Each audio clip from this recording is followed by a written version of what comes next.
This is Keys to the Shop, Founder Friday edition. Today we're talking with Tony Dreyfuss of Metropolis Coffee in Chicago, Illinois. Well, hey everyone, and welcome to another episode of Keys to the Shop, where we give you insights, inspiration, and the tools you need to grow as a coffee service professional. My name is Chris DeFirio, and I am your host for the show. Always happy to have you along, and I would encourage you to go to keystotheshop.com to learn more about all the episodes that we've released, and also Keys to the Shop Consulting. And it would be really great if you would subscribe to Keys to the Shop. That way you'll always be updated with new episodes as they come out, such as this one on this Founder Friday for the month of September. And then share these episodes far and wide. Just post it on your social media, post it on your email list, send it to your friends, family, coworkers. It would really help the show out greatly. Thank you to everybody who has already done this and yet to do so, but are planning on it. Thank you. Now, Keys to the Shop not only does this podcast, but also offers consulting and coaching for you and your business. Now, Keys to the Shop Consulting is all about helping you as a coffee shop owner find the confidence and clarity you need to run a profitable and successful coffee shop. We do that by focusing on helping you gain control of your daily operations, increase profitability, develop leadership, and engage your staff and customers. Keys to the Shop has helped hundreds of people and companies all over the country build something wonderful and find joy and success in the process. And if that sounds interesting to you and you want to work one-on-one with me, whether remotely or on site, then go ahead and email me, chris@keystotheshop.com, and we'll set up a free discovery call and see how Keys to the Shop Consulting can help you. Again, that email for Keys to the Shop Consulting is chris@keystotheshop.com. Now, coffee today is better than it ever has been, which is awesome. We get to taste so many different types of coffee from different origins and different roasters' interpretations of them. The one thing is true is that you want to have your coffee put in the best possible light, especially if you are brewing coffee in a cafe. You think that's the ultimate place where it should shine its brightest, but often we settle for technology that holds us back. That is until the folks at Voga Coffee invented the ground control Cyclops brewer, which is absolutely leveling up your customer's coffee experience through its SCA award-winning technology. It allows you as the user to control the extraction of an incredible range of flavors and expressions of your coffee, and to do so precisely over and over again, so that your customers do indeed get to taste your coffee in the best possible light. It's not only a game-changing batch brewer, though. It also makes tea, batched iced lattes, batched cold brew. It is a magic wand of extraction, basically. And so check them out over at groundcontrol.coffee to learn more. I think if you're looking to upgrade the quality of your coffee and also increase your profitability and workflow in your cafe, then you need to be looking at getting a ground control Cyclops brewer in your coffee shop. Again, for more information, go check them out over at groundcontrol.coffee. Now, I, like you, appreciate a well-made drink. And one of the reasons why I like a well-made drink is because I know it was created with intentionality, with focus, with me in mind. And you know who likes that too? Baristas. Baristas like to be thought of. They like to be catered to. And that's what makes the Pacific Barista Series so special. Not only do they want your customers to have an awesome experience, but they want baristas to have an excellent experience as well. The Barista Series line of plant-based performance beverages from Pacific are created for baristas and approved by baristas all over the world because they stand up to the heat from steaming, produce amazing texture for latte art, and keep the balance of the beverage focused on coffee. And of course, that's huge. All of those factors and more make the Barista Series the choice of some of the best coffee shops in the world for a very good reason. You should check out the website, pacificfoodservice.com, and go get samples for yourself and see what I'm talking about. I think you will be thoroughly impressed. So will your baristas, especially your customers. If you're looking to serve your customers the best plant-based drink possible, then I think it really needs to be the Barista Series from Pacific. Okay, everybody. Well, I'm excited. of course, because it is Founder Friday, and we get to talk with somebody whose story I think is truly inspirational and whose business and values have stood the test of time and has accomplished great things. We're talking with none other than the co-founder of Metropolis Coffee in Chicago, Illinois, Tony Dreyfuss. Now, I've known Tony for quite a long time. You know that, my story in coffee begins in the era of the early 2000s, and that is when Metropolis Coffee was founded in December of 2003. And now it's almost been 20 years of running and growing this company, Metropolis Coffee, which has stood as a pillar of the coffee community and in a way that is unique amongst coffee companies. A company whose desire was to have integrity and present something focused on serving their community well by being a hub for diversity and to live out their values through their coffee and their service. This has been a family-owned business since the beginning, and that's the way that it stayed. So it's very unique. Metropolis has been inspiring so many people over the past 2 decades through their roastery and their award-winning coffees, as well as through their flagship cafe, which serves their beloved Edgewater community in Chicago. They are the winner of the Best Cafe in Chicago in 2015 and 2016. They've won Roast Magazine's Roaster of the Year. And you can find their coffees at hundreds of partner cafes, restaurants, grocery stores, hotels, and offices. And through all of their growth and success over these years, I love how rooted they are in their community. In this conversation with Tony today, we are going to get the inside scoop of the story of Metropolis Coffee Company from the very beginning, from Tony's start in coffee to founding the business with his father, all of the different ups and downs in making decisions for how things were going to grow, how they serve people and coffee, and everything in between.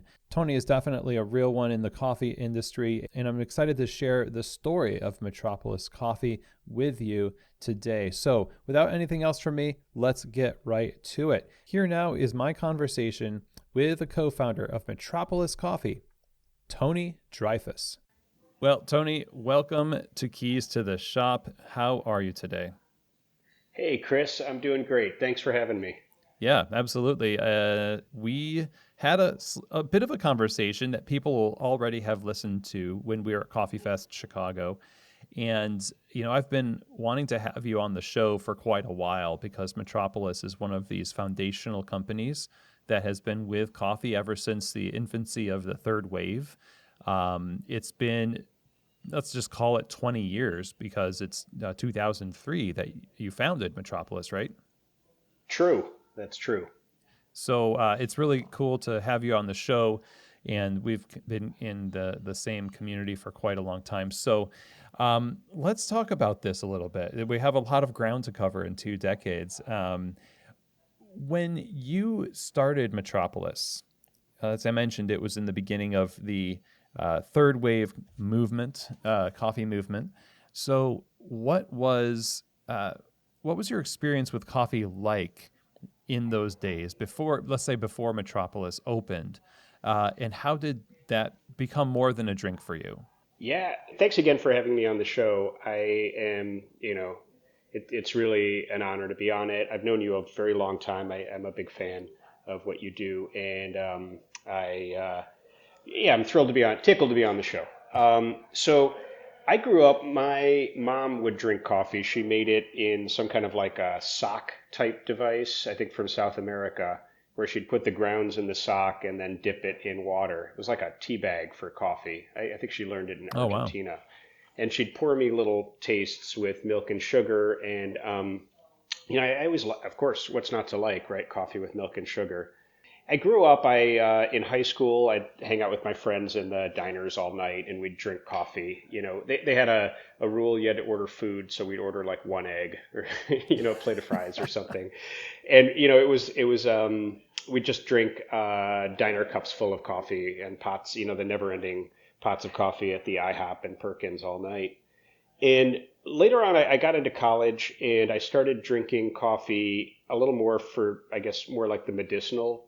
I needed the caffeine. I was a taxi cab driver, and I worked a lot of overnight shifts as I was kind of working my way through school in Madison, Wisconsin. Oh, wow. And I fell in love with the first kind of what coffee did for me. Just kind of it was a there was a little bit of I won't lie, a little bit of an affect to it. Drinking black coffee or even espresso, but it was also helped me kind of get through the night. And then I discovered this like fantastic kind of street hobo, schizophrenic coffee shop scene, and in the '90s in Madison, Wisconsin, college town, and I just fell in love with it. Kind of guitar pickers out front and the culture that would surround it. And then I remember it was one shift. I've told this story a few times now. I stopped to get a cup of coffee, and started walking out. My cab was parked like literally on the curb with the blinkers going, and I took a sip, and it just tasted different to me, like better, more complex, kind of more interesting. And being a curious sort, I wandered back into the cafe and I accost the poor, hippie barista. I'm like, "What is this?" He's like, "It's Sumatra, man." Yeah, I'm like, "Sumatra, really?"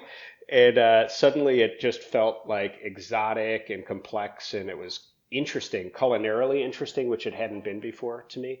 And I'm sure I'd had that cup before, but somehow that day it was different. And I just started dating a girl who's now my wife. I saw her later that day, and I'm like, "I think I want to be a coffee guy." She's like, "Okay, file this under Tony's insane ideas."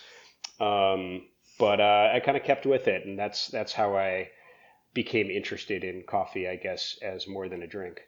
I kind of want to be a coffee guy. It was being a coffee guy something that you had seen demonstrated just by watching people in the coffee bar, like, "Hey, these are coffee guys, and I'm going to be one of them." Was it that simple? No, I did not look at them and lust after their career choices.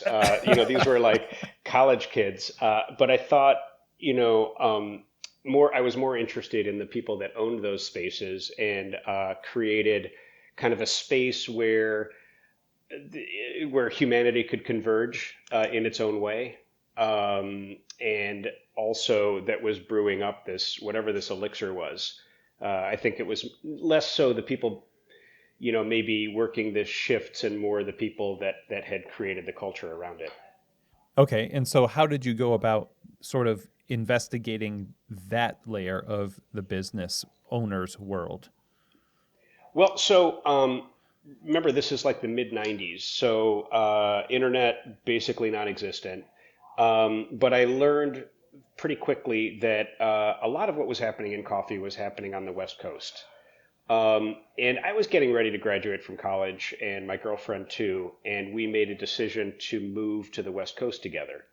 So we flew out there to Seattle, and then we drove in a car from Seattle to Southern California and picked Portland because it seemed the most affordable, really. Okay. And also, there was just a lot going on for people in their 20s. In Portland, I just got a crash course on what was happening. I mean, Stumptown had recently opened. And I started to learn that there were kind of older companies that had been doing specialty coffee for a really long time, in particular Pete's, that didn't have a presence in the Midwest at the time. And I became a fixture at one of the Pete's stores in Portland and eventually harassed them long enough to get a job. Okay, so now you're in the scene. You officially have your first coffee job. When you became a barista, what did you start realizing about working behind the bar versus what you imagined things were like when you were when you decided to become a coffee guy? So it was kind of heaven for me. Well, first of all, Pete's was really stodgy. I don't know if they still are. I don't know many people that work for them now, but back then you couldn't just start working there and start cranking out drinks on an espresso machine. They would, the first 2 days of your job are tasting training with a very serious person who, sets out cupping glasses and tells you about where coffee comes from and tea as well. So first it's like this hardcore education, and then they don't let you anywhere near the actual coffee brewing. Instead, they put you at the bean counter and you scoop beans for, weeks, if not months. So my first role there was scooping beans and cleaning the store.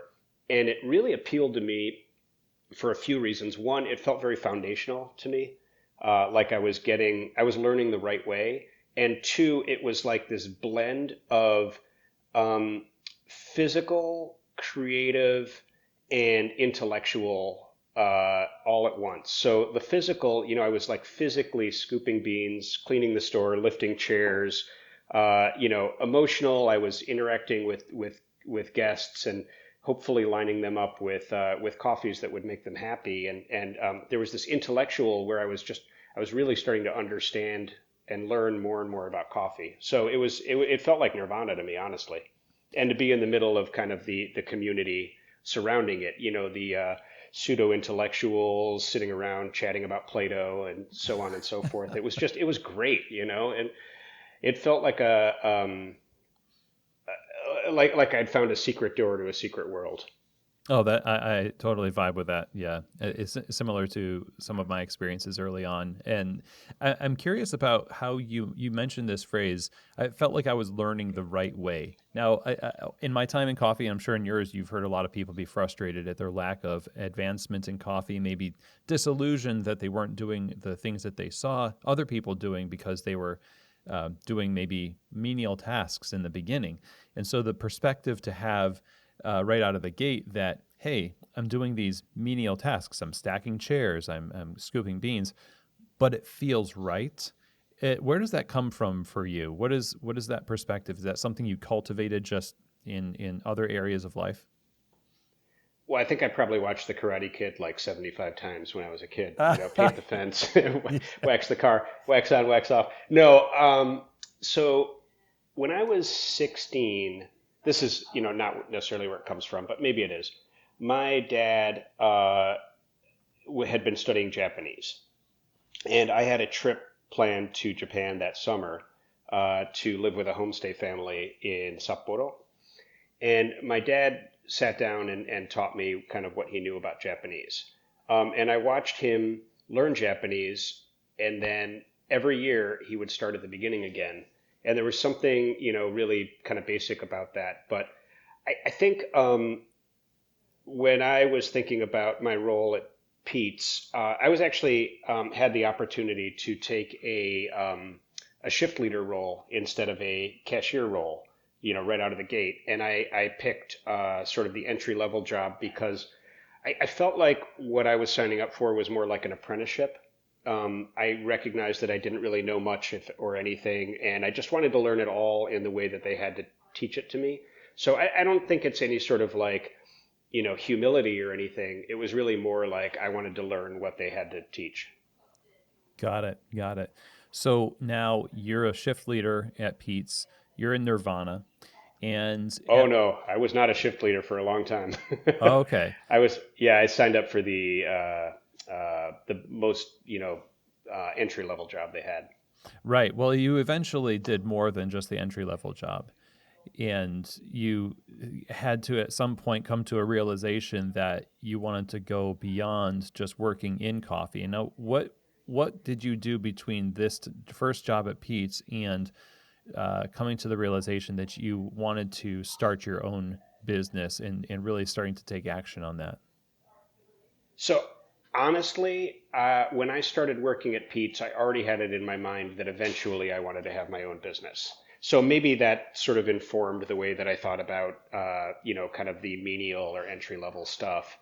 But what I learned at Pete's, so I started, barista. I eventually learned how to make drinks. I became a shift leader. I became part of the retail store management team, and then eventually became a tasting trainer for Pete's, teaching people about coffee and in that store and others. All the time, I'm not like, stealing materials or anything, but all the time I'm thinking, if I have a cafe, I want it to run like it's a national company, as far as what's behind the back of scenes. Like these guys have dozens, if not hundreds of stores. They've figured out a lot of the things that are probably pain points in starting and running a cafe. So I want to kind of learn their method and do something, if not the same, then very similar in terms of operations. As far as the other stuff, that'll be all me, like the menu and the brand and whatnot. But I think my thinking from the very beginning was I need to learn everything about this while I'm here. Okay. At some point, um, I realized that I had gotten married. My wife wanted to move back to Chicago. She's from Chicago, city girl. And I think I started at that point kind of transitioning in my mind, like, well, how would I apply this? How would I apply that? And or at least these principles, whether it's like training or ordering or management structure or whatever it is. And so I guess I stopped absorbing as much and thought more about the application of what I had absorbed. And Yeah, that makes sense. So you were on this move to Chicago. It seems like you were starting to realize that you needed, like you said, you're trying to organize these things, synthesize what you've learned, and now it's time for you to step out. And that must be kind of exciting, but also a little scary to think I've learned enough that I need to take things to the next level. And you were being poured into by them, but in order to make this next step, it's kind of self-generated. I mean, how did you transition from that those two different positions?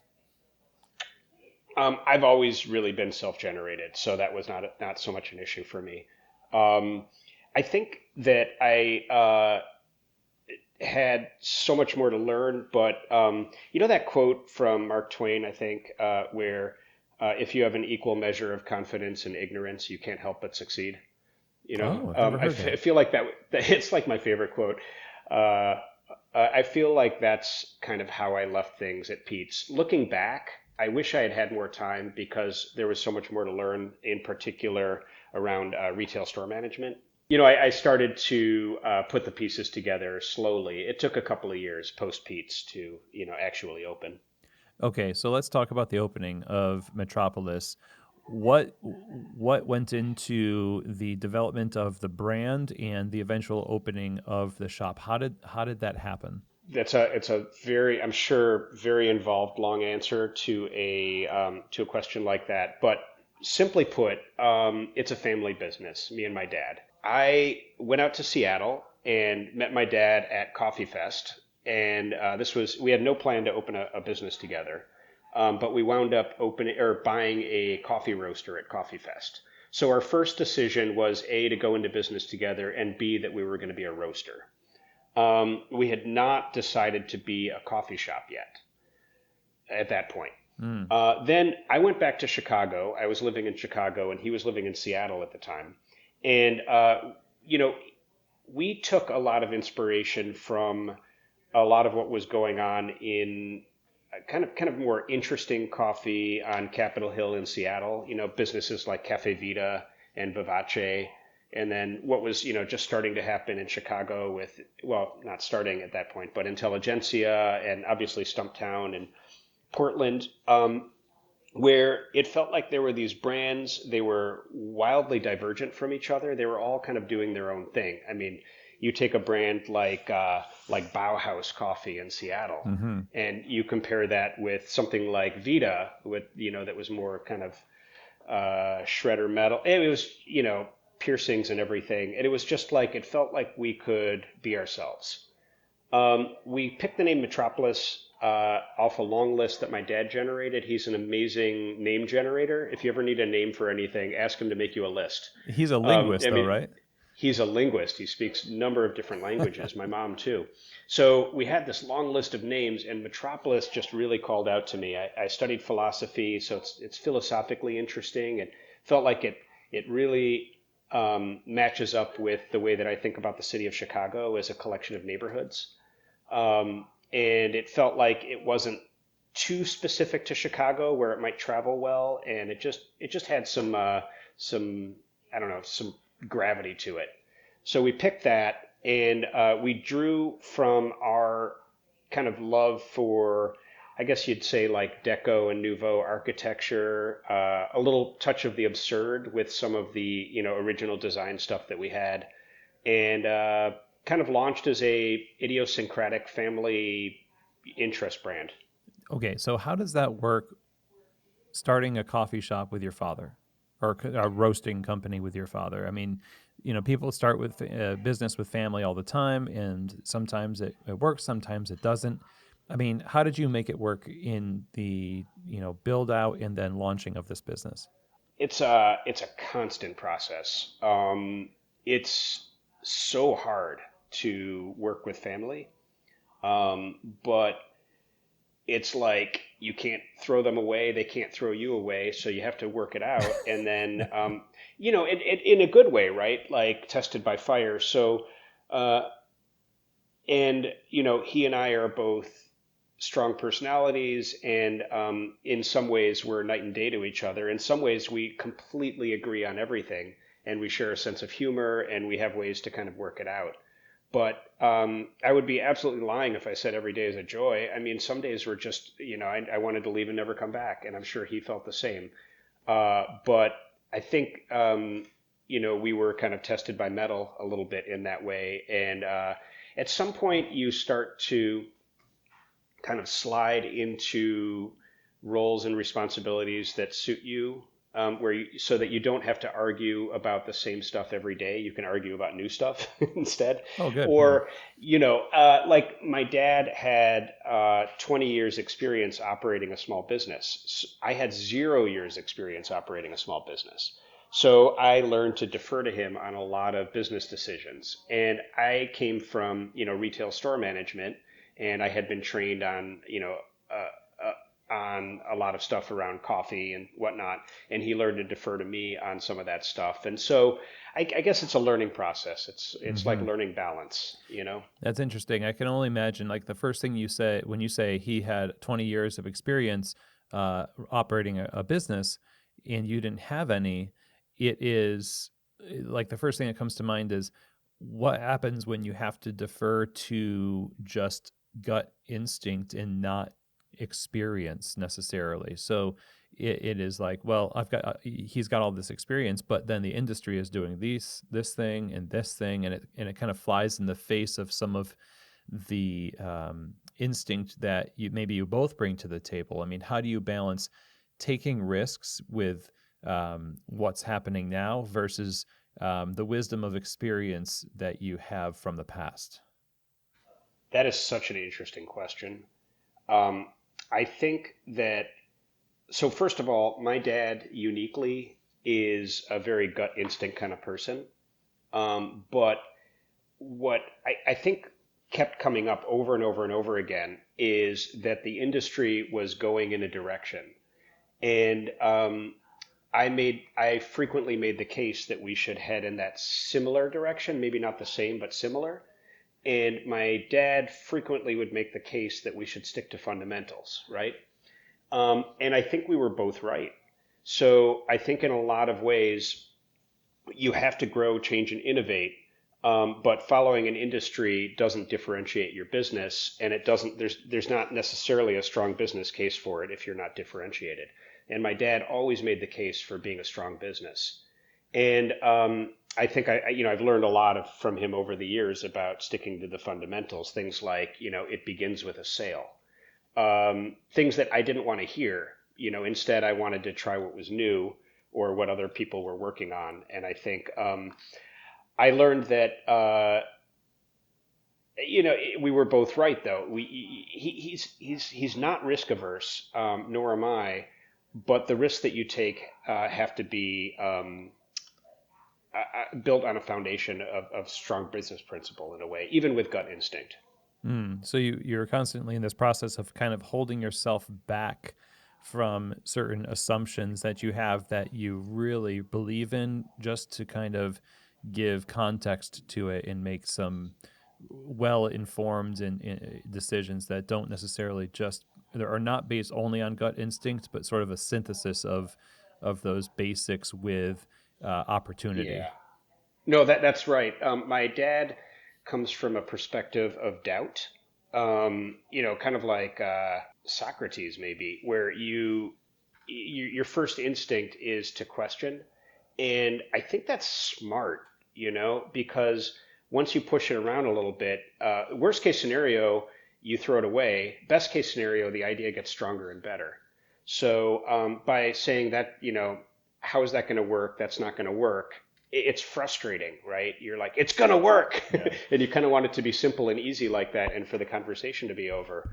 As you're sitting at 6 a.m. in a tiny office with your dad talking about money, Yeah. not to put too fine a point on it, but by pushing it around, it makes the idea a lot better. And you're forced to build a strong case for it. Yeah, it's really interesting because there is a lot of today, I think, because of the work that you have done and others like you who have built successful brands and businesses, it feels like there's more availability of formulas that could rob people of the quote unquote air quotes for joy of pushing those things around for their own business. Yeah, right.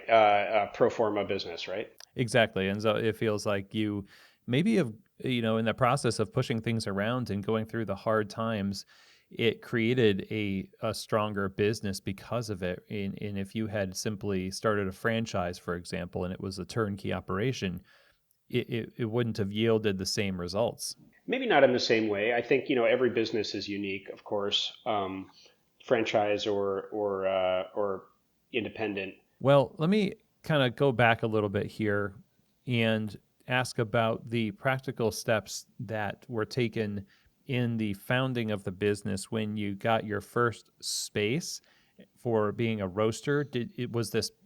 This obviously was your first step because you bought the roaster with no intention of having retail, but you did eventually have retail. So talk about the establishment of the roastery itself and then how that kind of took on an expression of retail. Well, we decided to do retail before we moved the roaster into the space. So we Ah, opened with both roasting and retail. And the reason is, well, two things. One, the space itself was just a perfect space for retail. It was in one of the densest neighborhoods in Chicago, right by the lake, right by the train, Loyola University. There's, hundreds of thousands of people that live nearby. It's on right near Lakeshore Drive, so on and so forth. It felt like a community that needed a coffee shop, and there were plenty of people to support it. Opening a coffee shop and a roastery at the same time is not cheap. So we had to, first thing, you ask about kind of the nuts and bolts. We got some tremendous sticker shock when we started to look at what it would actually take to build this out. But we looked at each other and at that point, we pushed it back and forth and we didn't have any data, right? We'd never done it, but we said, screw it, let's do it. oh, okay. And only because you had invested already so much time, I guess, and heart into this process, maybe. Is that what got you over the hump of the sticker shock? I think we just believed in it. Mm. It wasn't a point of no return exactly because we could have just opened a roastery. Another thing that was kind of motivating us was this idea that how would anyone know if our coffee was any good unless we had a coffee shop to kind of show our roasted beans? So it felt like, that was going to be important to developing wholesale business. Okay. So you bought the roaster, but you all didn't have any roasting experience, though, right? At that time?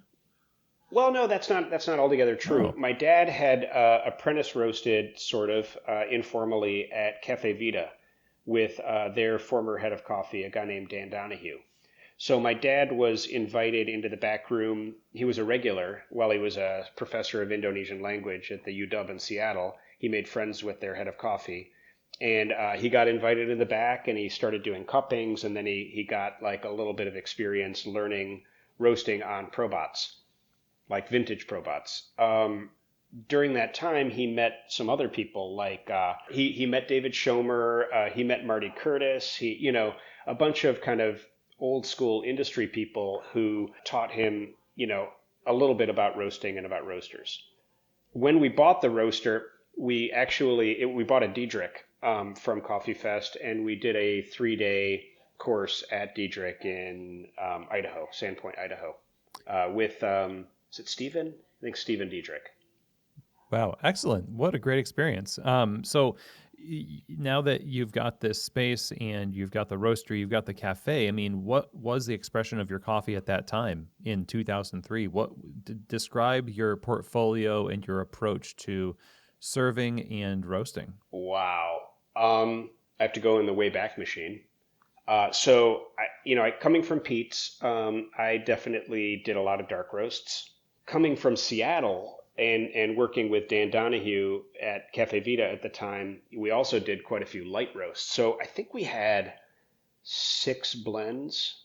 We had our espresso at the time had a Colombia, an Ethiopian, like a natural Ethiopian, and I think it had a Brazil, and it was very bright and very light. Ah, We had a breakfast blend we called Samba, and we had French roast and an Italian roast, and then we had a couple of single origins. I think we did a Sumatra and maybe an Ethiopia too. So it was a small menu, and it was maybe second and a half wave.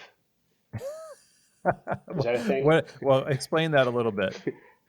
Okay, so it was kind of approachable, and I know some people hate that word, but I love it.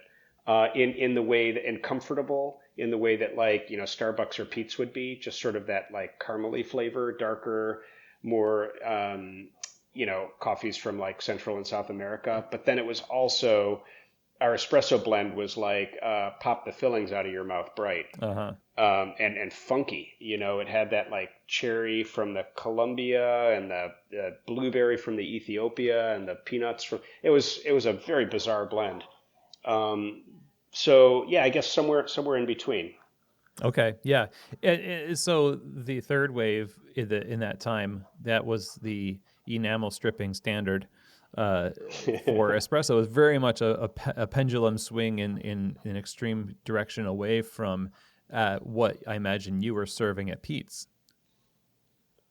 Yeah, I think so. I mean, I was just learning about it, right? So I had moved to Chicago and had learned, quite a bit from Intelligentsia, but at the time their Black Cat was, I guess it wasn't a dark roast, but it was definitely darker and kind of more mellow.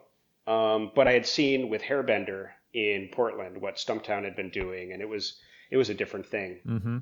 Oh yeah, yeah. The phrase people used to use a lot, the infamous Chris Tacey down in San Francisco used to call it hot grapefruit juice. Yeah. I never heard that. That's great. Well, That's great. now then also there's this service aspect where I'm interested to see how you approached that and all the things you were talking about synthesizing and learning from your times at Pete's. Describe to me the way that you trained people to represent the coffee to the customers as they came in. For a lot of people, I bet that the way that you were doing things might have been a little bit more new at the time. It's still very fresh for a lot of people and consumers. So how did you hire people and train them in ways that you thought, yes, this is exactly what we want Metropolis to represent in the service experience? Right. I think so. Right off the bat, we hired the nicest people we could find. It was always about hospitality over skills. And at the time, there wasn't like a big pool of baristas or whatever. But when we did hire from other companies, we loved to hire from Starbucks because they had a lot of training on customer service. When we taught people about coffee, there was sort of a two-headed monster on it. On the one hand, my dad was roasting the coffee on our Diedrich, and he'd like run over with a French press and say, this was out of the roaster 3 minutes ago. It's going to be a little spiky, but you got to try it. It's blah, blah, blah. It's from this and that. And, it was definitely like a narrative-based approach where there's a story to each coffee. And it's not so much about, the exact flavor of the coffee. That's part of it. But, what really makes the story exciting is the stuff that's like less on the nose for flavor notes or whatever, more like, this is monsooned in an open wall warehouse in, the jungle in Indonesia for Java for 9 months before it's blah, blah, blah. And then I think that always encouraged people to really think about where people were coming from when they come in. So maybe they weren't familiar with it, but everyone's welcome. If they order a 20 ounce, which we called Mondo, bone dry cappuccino with, whatever, like, here you go, I hope you enjoy it. And I think we always from the beginning thought more about our cafe from the hospitality side than from the coffee purity or perfection side. That's a little different than a lot of third wave people in the day where it was very exclusive. And, coming from, my own journey in coffee, discovering my wanting to be a coffee man myself in 1999, I always thought things like, if you wanted things like that large drink, or if there was food in the cafe, like you're a sellout. I had a very exclusionary kind of view of it. And I think a lot of people also did. So I imagine a lot of people were attracted to that more inclusive, hospitality focused approach to doing that kind of coffee because it wasn't as common as you might think. It was not. And I think that by being nice to people, they were more trusting of us and of the direction and the mistakes that we were going to make in coffee. So we earned a lot of trust by being inclusive in that way. Okay. And in terms of hiring, there's obviously going to be a learning curve there when it comes to getting the right people in the right positions. Did you have coffee professionals that came to you, or people that wanted to be coffee professionals that, just didn't work out because they had a little bit more focus on that craft and they weren't as nice? They came from the ilk of specialty coffee that was like a technical operator, but just kind of like people were beside the point? Over the years, absolutely. But they never last very long at Metropolis. Okay. They Now, just don't last very long. your history in studying philosophy, your father's a linguist, you have a lot of a multicultural background. I imagine that was a huge part of how you've approached not only being nice to people, but you've mentioned a couple of times, the gathering of people was such an important value for you, and even just getting into coffee. I wonder if you could talk a little bit more about diversity and just cultural richness as a value of Metropolis. I, I'm one of those people that thinks that the value of coffee is the people more so than the coffee. Um, so I was my parents had an English as a second language school when I was growing up, and we lived around the world. We lived in Indonesia. I lived in Japan and France, and um, we had people from all over the world staying at our house, from Thailand or Switzerland or Indonesia, Saudi Arabia. And I think I don't even think about it. It's just sort of how I relate to the world, that there's a lot of different ways to think about things. When it came to Metropolis, when we found the location in Edgewater is one of the most culturally diverse neighborhoods in the nation, more so than even a lot of communities in Queens and places like that. The high school near our cafe, the kids there speak 65 different languages, Sen High School. So when we opened the cafe, the nearest restaurants to our cafe are like Ethiopian and Bosnian and Mexican. It's like the people that come in are really from all over the world. And so to tell, somebody from, say, Turkey, no, this is how coffee is done. It not only is it wrong, it's also it's pretty insulting. So I think that we love having people with multiple perspectives come in, even if we don't agree with them, or they don't agree with us, or whatever. It's what makes Metropolis Metropolis, and to me, after all these years, 20 years, it's still the most exciting thing about coffee for me is the diversity of opinion and approach. I just got back from a trip to Colombia, and I traveled with coffee professionals from the Middle East, from Europe, from South America, and we were tasting coffees and talking about business and about our businesses, and the diversity of opinion and experience was palpable, and it was inspiring. And I think it makes my business better, and it makes me better as a person. Okay, well, let me dig into that a little bit. I'd like to know how it does that. Like, what is the fruit from that good culture and the diversity and having those multiple different opinions? What does that yield that you say, this is something we need to stay tapped into? Well, first of all, it's fun, right? Like it's more fun than it is to live in an echo chamber. So I definitely enjoy my job more. Specifically in terms of business, we often have like a mindset. I'll give an example. Like we were pulling ristretto right out of the gate, short Oh shots, yeah. because that's what we had learned in Seattle, in the 90s. And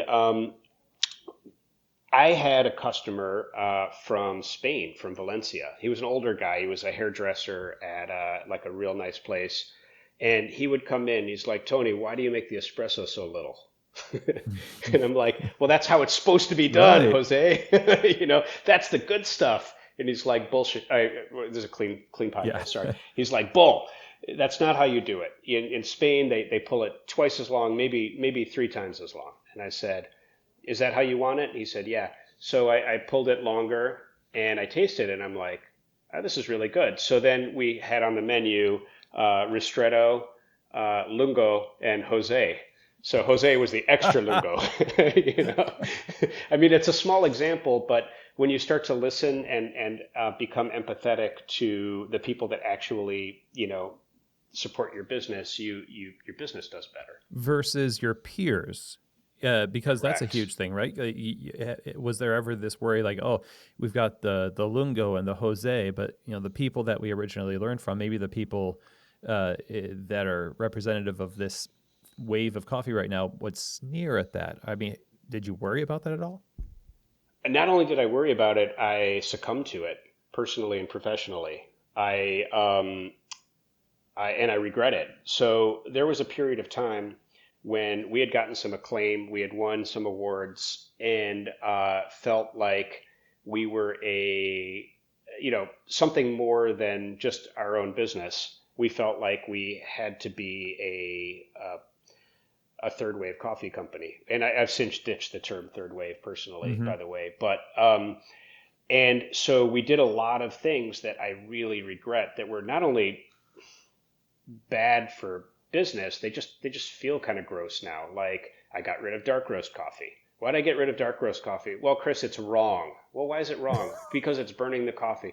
Why is that wrong? Well, it's the coffee itself has a voice. Well, that's okay. So we got rid of dark roast coffee. We got rid of our 20 ounce after very purposely keeping a 20 ounce on the menu for so long. The things that were approachable about our company, we pared down our flavorings. We did all these things that we even changed the look and feel of our brand to feel kind of more modern and third wavy. All of which was a huge mistake. It was terrible for business, and it just felt like we were not living authentically. We were like middle school kids trying to dress like other middle school kids. It was horrible. Oh. And I do regret that. I mean, I think it's just part of growing up and running a business for a long time that you make mistakes and you learn from them. But I'm so much happier just kind of, being ourselves and, still being kind of the coffee and people dorks that we've been. Coffee and people dorks. That's that's amazing.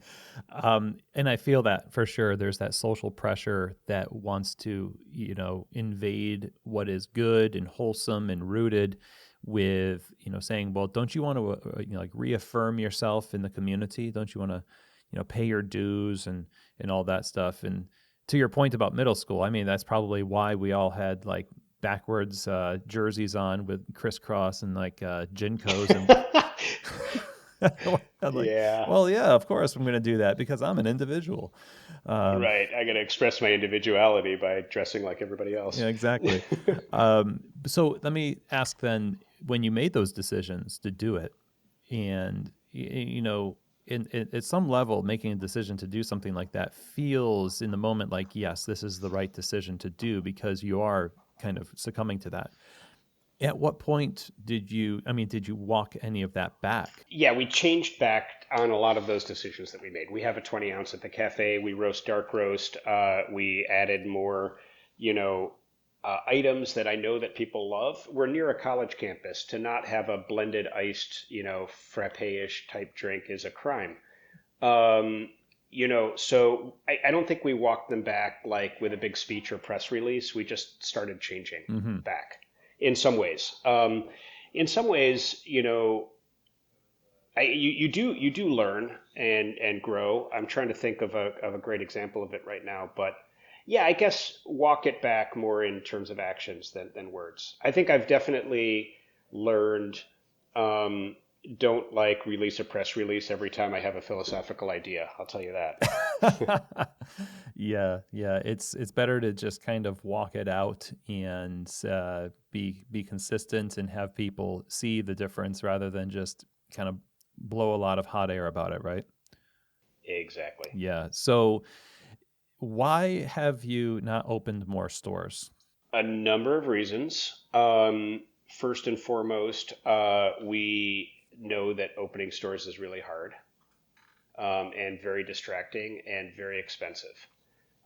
Number two, it would be competing against our prime business, which is wholesale, our wholesale customers that represent their communities beautifully. Number three, I think for a very long time our system was a little bit too complicated to do at scale. It was too idiosyncratic. It was too single store minded. We have since changed it where it's a lot more kind of it's not cookie cutter, but it's able to be replicated at least systemically in a different type of location, and I think probably successfully. But we've had opportunities. We were going to open a store at Midway Airport, which is sort of the second airport in Chicago.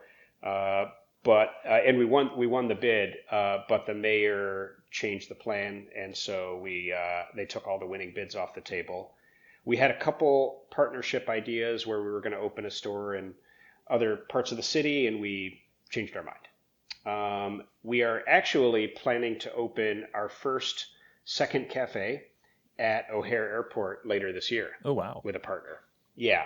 And that's unique because it doesn't compete against our wholesale clients. We don't have wholesale clients at O'Hare.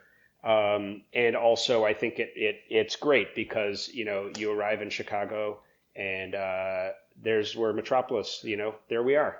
Oh, congratulations. Welcome, That's welcome to great. Chicago. Thanks, man. Yeah. And it's Thank you. a very diverse clientele too. Absolutely, and it's in the new international terminal expansion. So they're growing O'Hare by I think it's like 30%, and we got a new spot in kind of the new wing of the T5, which is also going to have all the Southwest gates. Very cool. So your wholesale accounts that represent their communities beautifully. I love how you put that.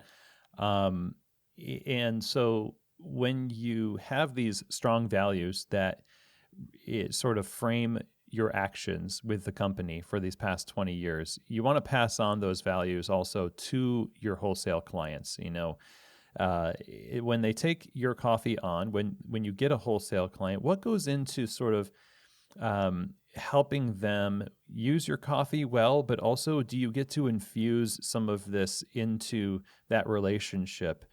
Talk a little bit about that. Well, it's a challenging question for me because I don't really believe in proselytizing. But I think that because of the company that we are, and we kind of wear our heart on our sleeve, we tend to attract a certain kind of wholesale client over the type of wholesale client that, say, like Intelligentsia might attract. So I think that we're a little self-selecting in that way. Um, when we train, when people come to visit our roastery and they, watch our process and they kind of see the type of, community that we have here or at our cafe, I think that they kind of get an indication what sort of company we are and what we believe in and what we value. But obviously, I mean, we're not going to be selling to like the white supremacy cafe on the south side or something. But I don't really believe in telling people what to believe or how to believe. I think that's wrong. But I think we try to be a roaster by example in some way. Right. I like how you put the idea of self-selecting. And, you started the company with the idea of, let's just do it. Let's go for it. We believe in this.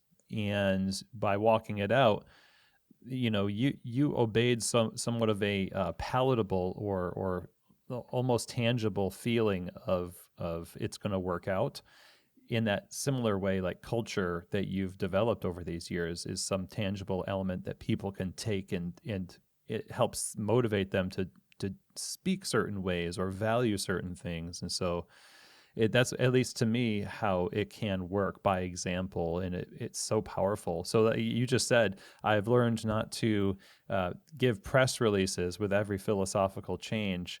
It feels like these kind of methodologies for making a difference would be great. It would be great to see a lot of other brands and people do the same thing. I feel like a lot of brands are starting to listen to customers a little bit better.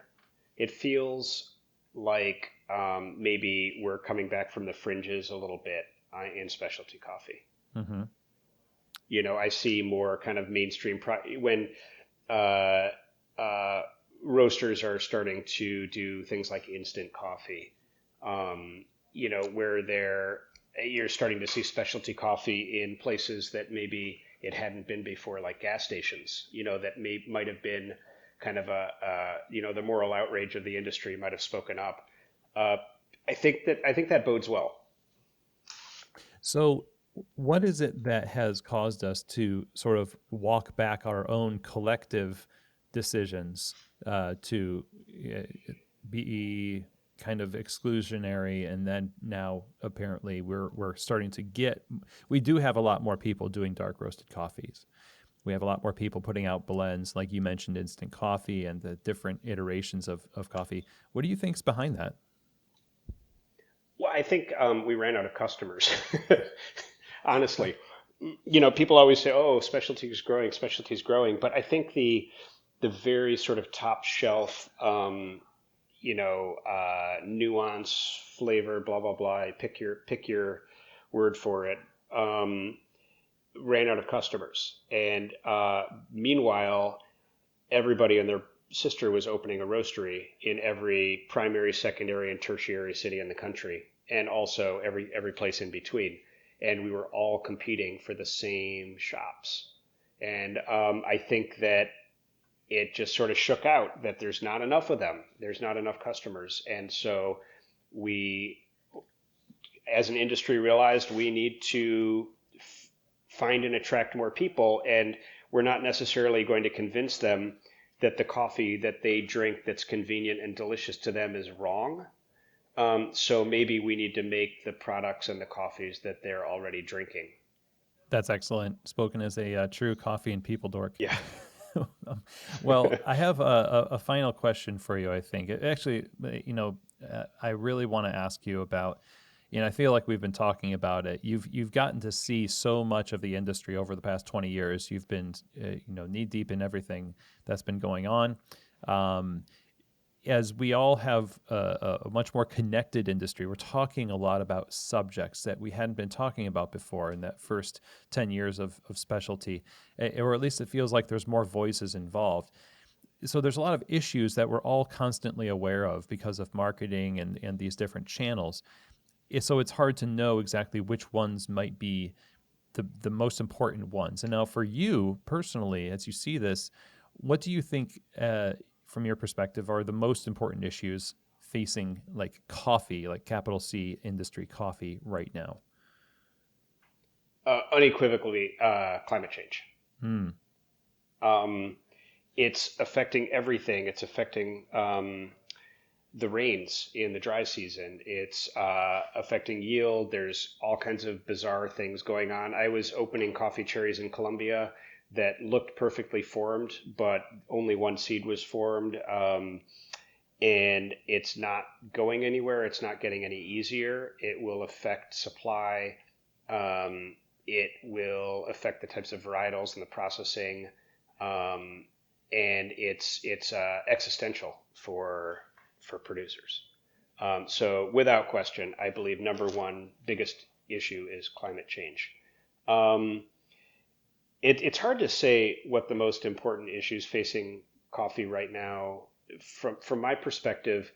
I think, ego is a big one that I've, personally had to work on to kind of get past myself and run a better business. I think that ego is a major issue in coffee. In if we could collectively grow specialty coffee toward the middle instead of toward the top, and pull more of the kind of exploitive coffee towards specialty, I think we'd make a world of difference. But I believe our egos get in the way of that frequently, if not all the time. Because they make us want to have just like 90 plus coffees all the time and kind of posture and be peacocks in the Instagram feeds. Well, I think, you certainly see that in some companies, but also in the types of people that we hire. We hire technicians instead of hospitality. We need to pull more people into this. We absolutely do. And it's not that there's one kind of coffee is smarter and one kind is dumber or something, but there is definitely coffee that is worse for producers than others. And so I think that by acting in ways that is antithetical to a community and pulling people in is detrimental to the industry. Absolutely. Yeah, well said. Well, I'm glad for your example and your philosophy that you walk out in your business, and what you've been able to accomplish. It leads me kind of to my last question, which is, what are you maybe the most proud of having accomplished over these past 20 years with Metropolis? All right. So first and foremost, I'm still married and I have 3 daughters. Um, Yes. and that sounds like what is he talking about? That's not an accomplishment. But Chris, you've been in business for a long time. You know that's an accomplishment. Yes. It is hard to maintain a family and be an entrepreneur at the same time. Yeah. And I'm raising proud, smart, funny, sweet, creative daughters in a world that, frankly, we're all counting on them to make the world better. I still talk to my dad every day. We play ping pong. We started the business together, and we're still close. We fight, but we're still close. I'm healthier now, physically, emotionally, mentally, than I was when I started the company. Like, I think I've realized that in order to take care of my company, I need to take care of myself too. That's an accomplishment. And as far as like reward or awards or accolades or something. I won a couple of really cool ones. I got the Pride of Edgewater. Edgewater is the community where our cafe is, and I that one sits on my mantle. I have two that sit on my mantle. That one, and then I got one from Aspire, which is our nonprofit partner, for being kind of a very important partner to them. So there's other things that I'm really proud of. Proud of winning Roaster of the Year. It was like never, my dad suggested that we enter, and I was like, no way. But we did, and I am proud of the team that we've built and the people that have advanced through our company and have gone on and started their own coffee companies, of which there are many, and being sort of a fertile ground for people to go and create. Yeah, I mean, there's so much more, the Right. money that we've spent at Origin and on and on and on. But I think more than anything, I'm proud that I've sort of have landed in a fairly healthy place with my family and myself.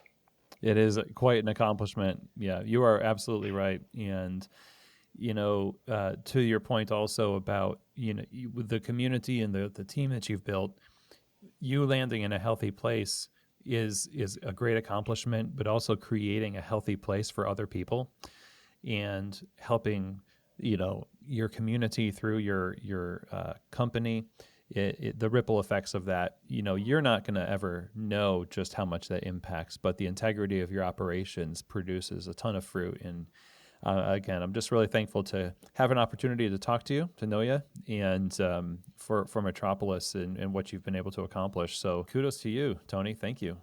Oh, thanks, Chris. It's so good to talk to you. It's been nice catching up with you as well today and at Coffee Fest.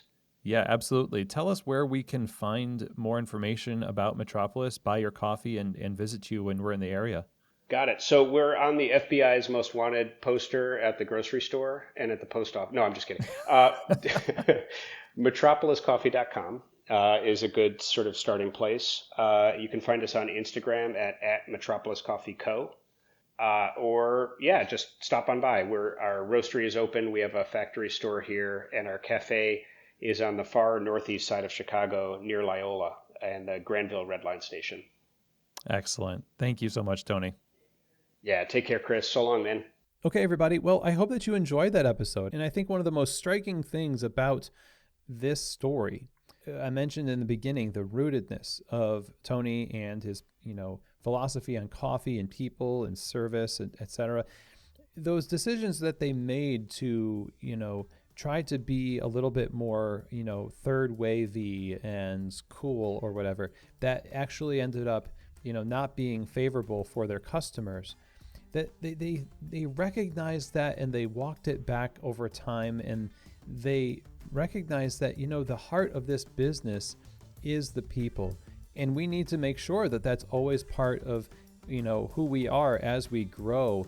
And that is integrity, to recognize it and do something about it. And it's a great example that, you're not always going to make the best decisions about your business dealings. Amidst the great decisions and the bad decisions and the mediocre ones, they're all learning experiences that should drive you to ask the question, okay, was that the right thing?